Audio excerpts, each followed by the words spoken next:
happening in Nigeria, Sierra Leone, and other countries in West Africa? What is the difference and what makes it different?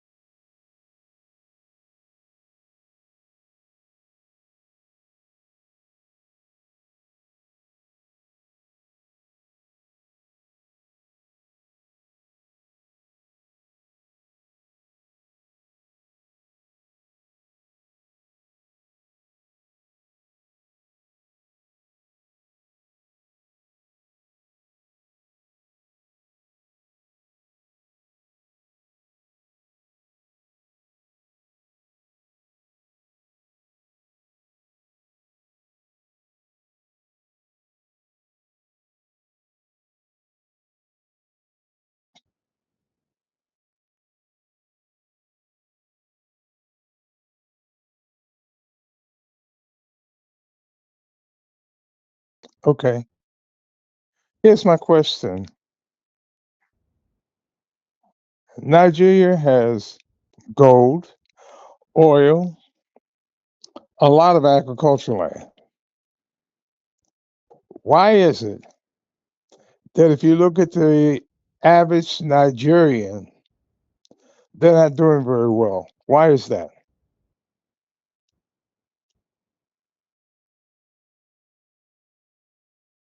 And what makes the difference between why they're not doing very well, but yet in the Sahel, where places like Burkina Faso, Niger, and Mali, things are constantly getting better. What makes the difference? Why is it getting better in Burkina Faso, but not really getting better for the average person in Nigeria?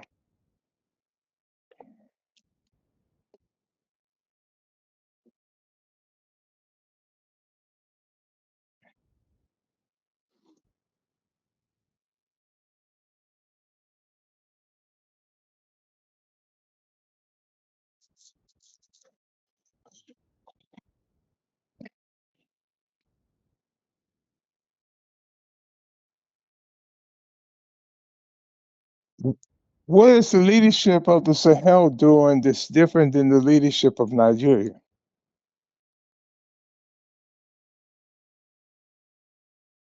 Okay, they broke away from, but what are they doing different?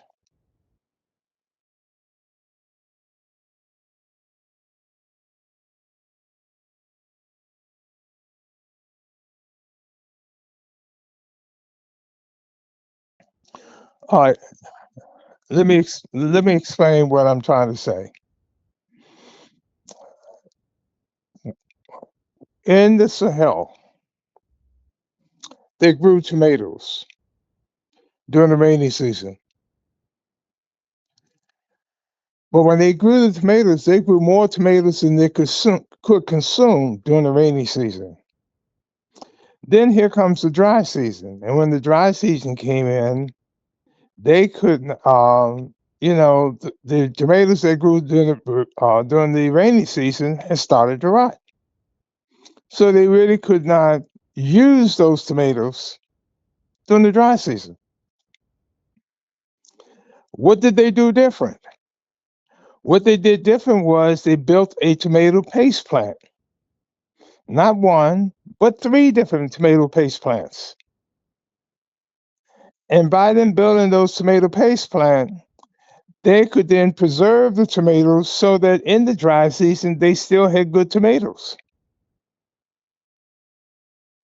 The problem was in the past is that they would take their extra tomatoes and they would take those tomatoes and ship them to France.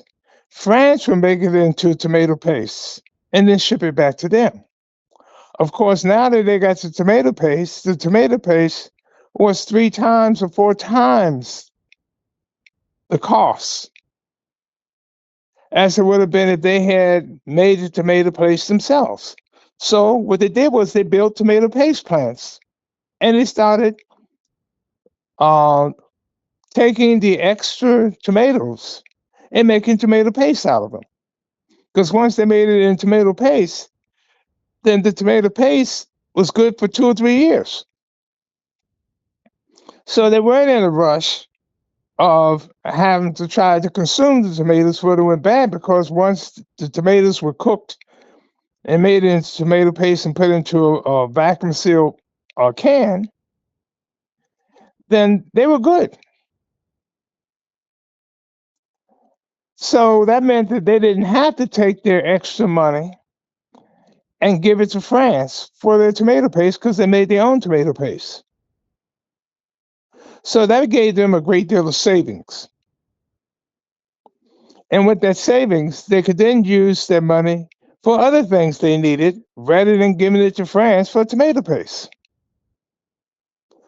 The same thing is that when you looked at their gold, when France was in control of things in the Sahel,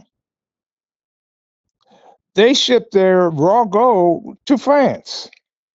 Well, the value of raw gold is about 1/7 to 1/10 the value of gold, refined gold. Gold has been made into a gold brick. So they're saying, why should we give our raw gold to France and let France make the gold bricks? Well, now they have 7 to 10 times the value of what we got paid for the gold. It made sense for them to create their own gold refinery, and now they got 7 times the value of their gold because they now have melted the gold into a gold brick. So the big difference and why the economy of the Sahel states are improving is that they're not sending their raw materials out of their country just for someone else to process and make the extra money after it's been processed. This this is a weakness that we have in our community today. We're always buying something that someone else has already fixed.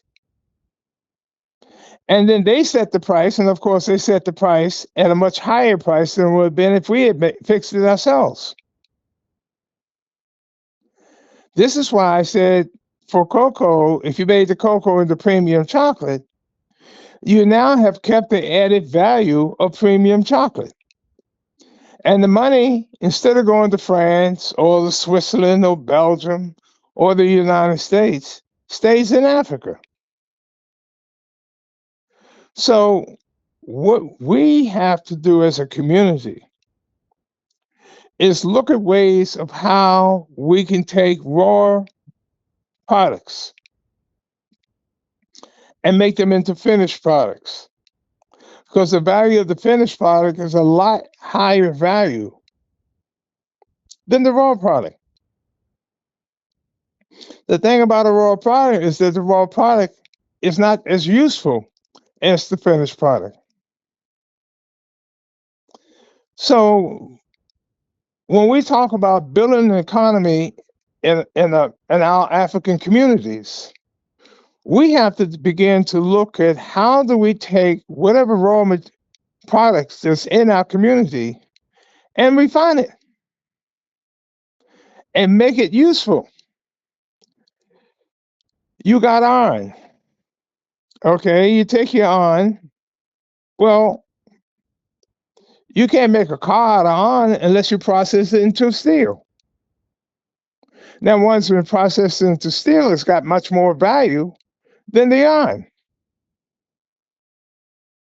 And so one of the things that one would look at is like Marcus Garvey. One of the things he was able to do was process items and then ship those items, those finished product items, throughout the Caribbean, Central America, and Africa. That's why he had the shipping line. And that's how they added on value. The big difference between Burkina Faso and Nigeria is that, yes, Nigeria got all this oil, but they sold their crude oil to European oil companies. And the European oil companies were refining Nigerian oil and then selling it back to Nigeria at 2 times, 3 times the value of the crude oil. So all this extra value of the oil stayed in the hands of the Europeans rather than in the hands of the Nigerians. Nigeria would be a major agricultural country, but they import most of their food. That makes no sense because now they're paying a much higher price for the food they import rather than they process their own food and keep the added value inside their country.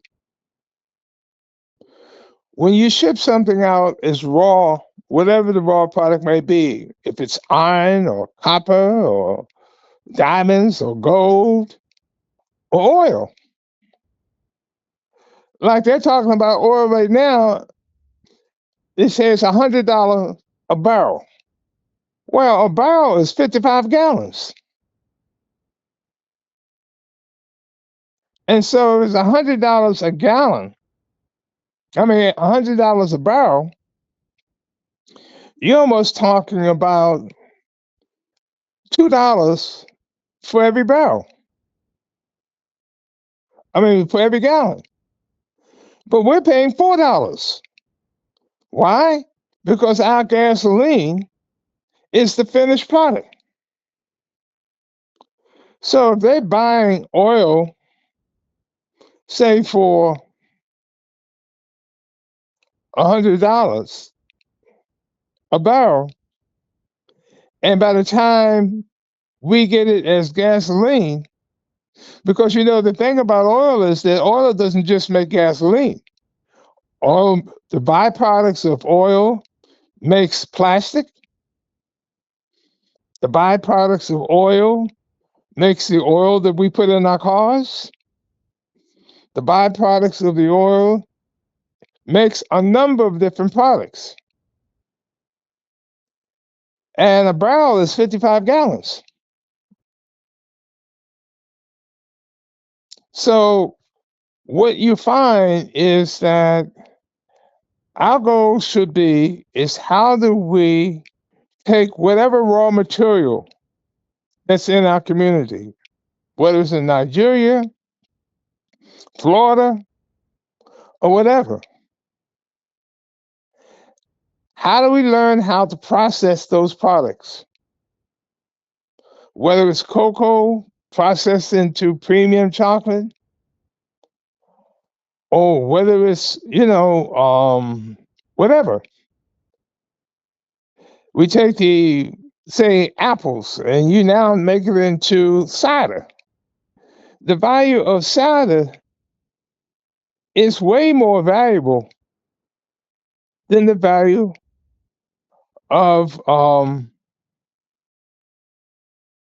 apples.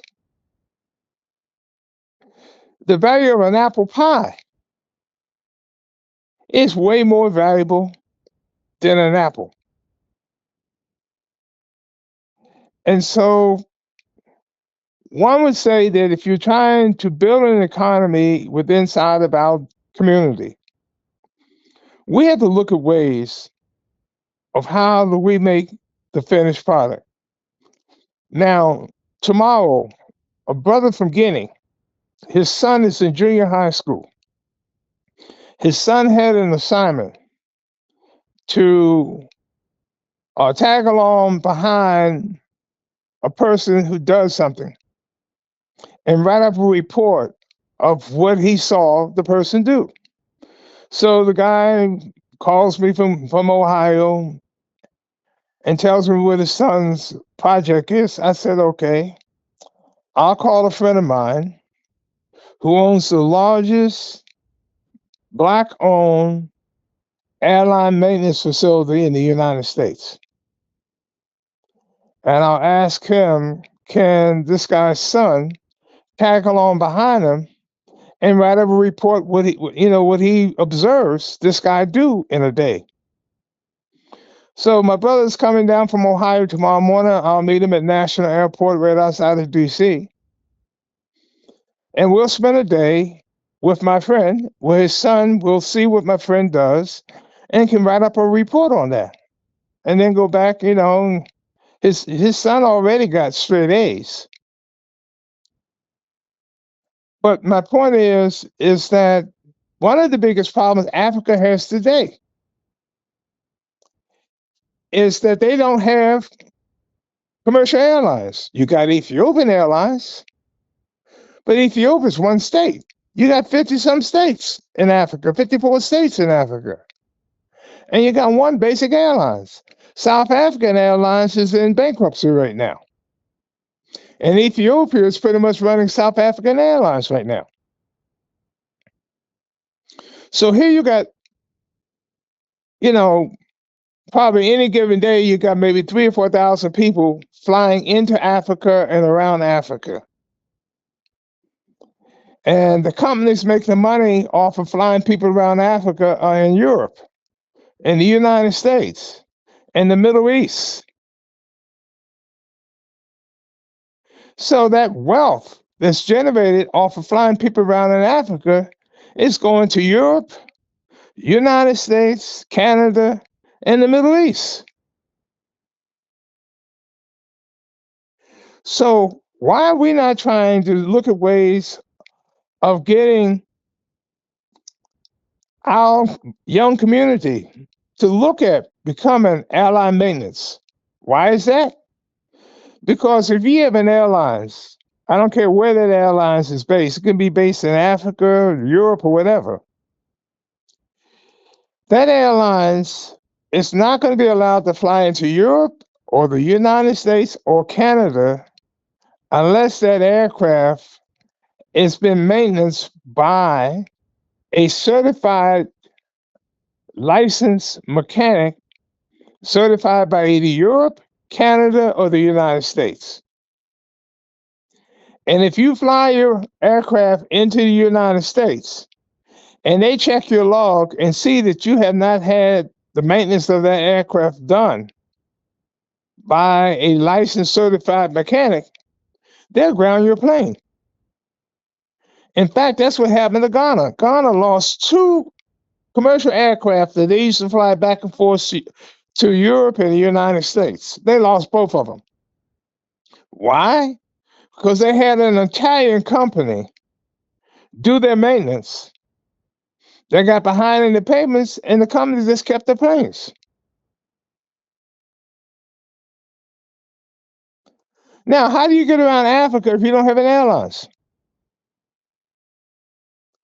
And if the only airlines that are moving around Africa is Air France, KLM, um, you know, British Airways, then that means all that extra money is going back to Europe and it's sucking the wealth out of Africa.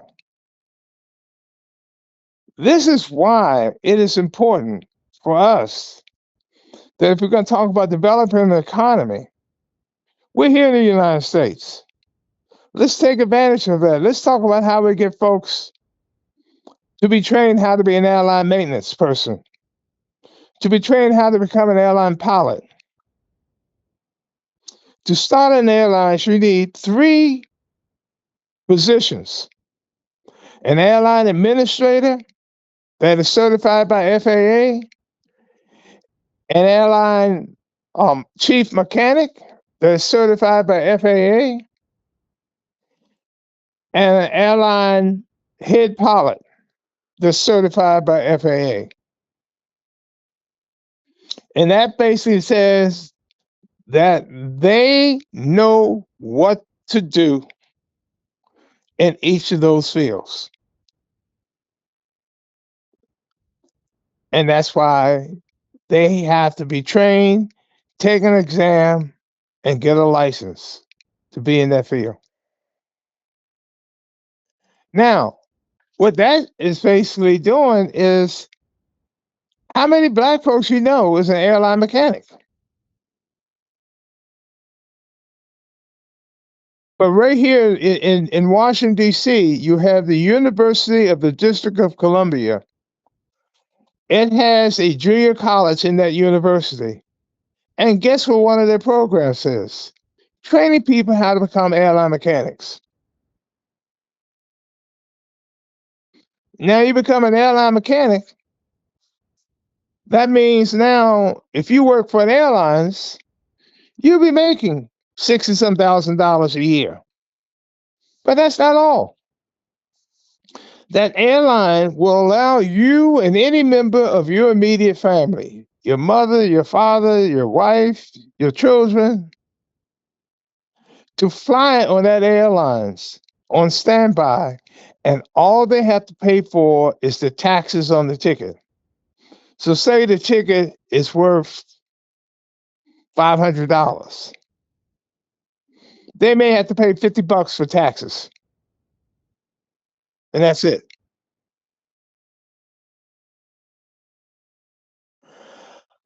And so these are the.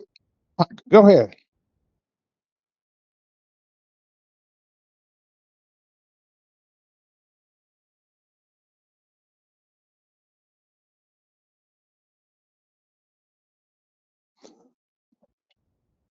Well, the things we need to look at is one of the things that builds an economy. One of the things Burkina Faso did was start its own airlines, which meant that they had to get certified mechanics and had them trained, get certified pilots, so that their airlines not only could fly around Africa, but could fly back and forth to Europe. Instead of sitting there and letting other airlines come into Burkina Faso and making all the money and flying back and forth. We have to look at how do we develop an organization that, in fact, maximize the resources within inside of our community and keep that maximized resources inside our community instead of paying it out to somebody else's community. What good is it that if somebody else is making all our cars and the actual cost of making a car may be $10,000, but they're selling you the car for $22,000? Well, you just gave away all that money. You're giving away $12,000. So it's important that we look at what is it that our country needs, and then how do we build a community that are the professionals that can create the needs of our country where we don't have to be paying it to somebody else who's going to overcharge us. You look at the Congo. The Congo's got gold, it's got copper, it's got uranium, coltan, cobalt. And the Congo processed none of that material. The cobalt makes the batteries for the cell phones. It's the material needed for the batteries in the computers and all these different things for people who's going to do solar energy and they're going to store their electricity. They need cobalt for that. But if Nigeria is going to sell the cobalt, I mean, if Congo is going to sell the cobalt, it's going to be for a very low price compared to what it would be for the person who processes the cobalt and make it useful for batteries. So what we have to look at, if all we're doing is creating the raw material, we lose. Because whoever buys the raw material is going to put a whole lot of added value to whatever they have now made it into a finished product. You're going to have to pay a whole lot more money for the finished product. So what we should be talking about is amongst our youth is not who could dance the best or who can sing the best, because you can be a great singer. One of the things that Ray Charles did in the Black community was he insisted that the company that wanted to make his records, he said, I'm going to have the masters of all my music. What is the masters?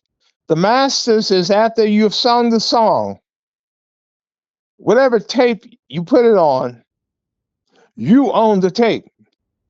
Not Columbia Records own it, not Sax Records own it. You own the tape. And what does that mean? That means that whenever that music is made again, you're the ones that get the benefit from it. Not the record company, but you will get it. Stevie Wonder did the same thing.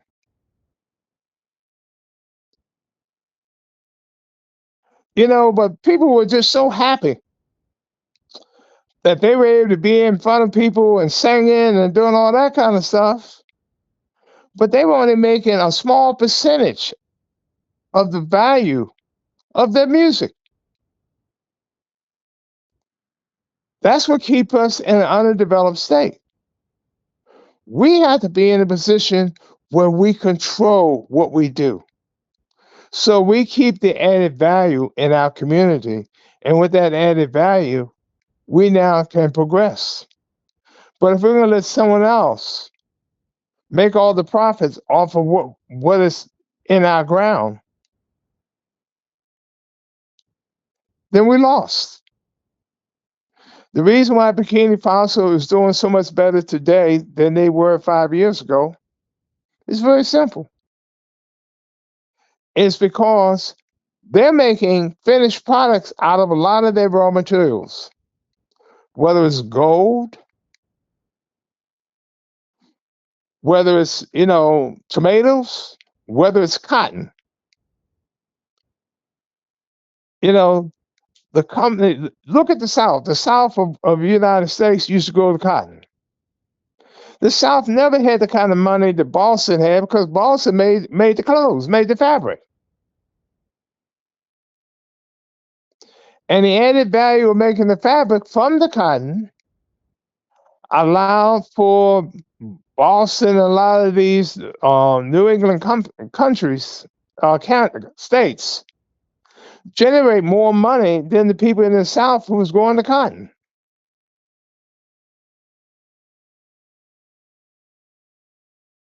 And so, if one is going to develop an economic plan, the plan should be what raw materials we have and how can we now make it into a finished product ourselves. Because what clothes cost. Look at the young people and all them having their tennis shoes. Tennis shoes cost $100, $200, or whatever. They didn't make those tennis shoes. So the wealth of those tennis shoes go in the hands of the people who makes it. The company that makes it, not the people who make it, because people who make it just the workers. And when we begin to start thinking about that and talking about building an economy, truthfully, is not playing around with the stock market. That's not building an economy. All you're doing is giving somebody else your money for them to make money off of.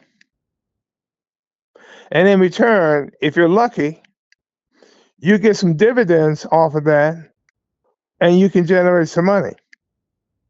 But you now have given it to somebody else and you're at their mercy as to how they invest your money.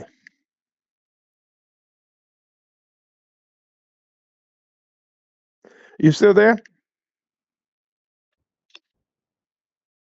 Hello, my brother.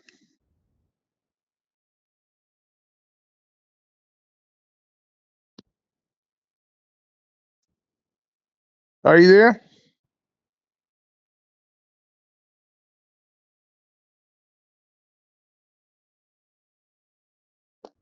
Okay. But that's what I'm trying to. Yeah, that's what's making the big difference for the Sahel is that they're not just having the raw material, they're making the finished product. They're not growing cotton, but they're turning that cotton into fabric, and then they're making clothes. And so they're getting the added value of their cotton.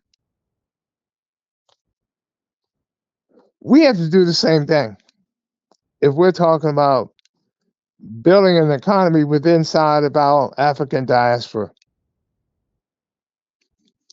And in doing that, you have now, and this is why France is so mad with Burkina Faso, because now they're not making the money anymore because Burkina Faso is making the money. As long as France was in a position where they were making the finished products, they were the ones smelting the gold and making the tomato paste and all these other things out of Burkina Faso, France was happy because they're the ones filling their pockets at the expense of Burkina Faso. And that's why the people in Burkina Faso stayed so poor.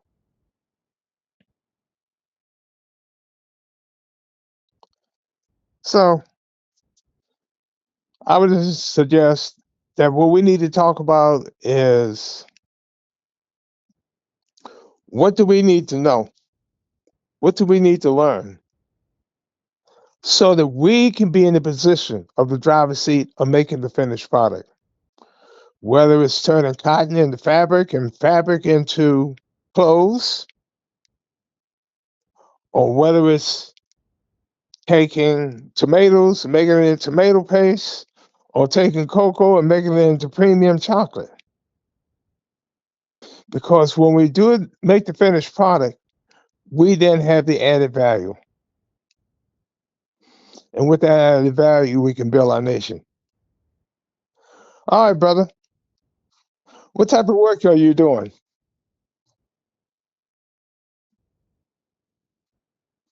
Okay. All right, brother. You have a good night.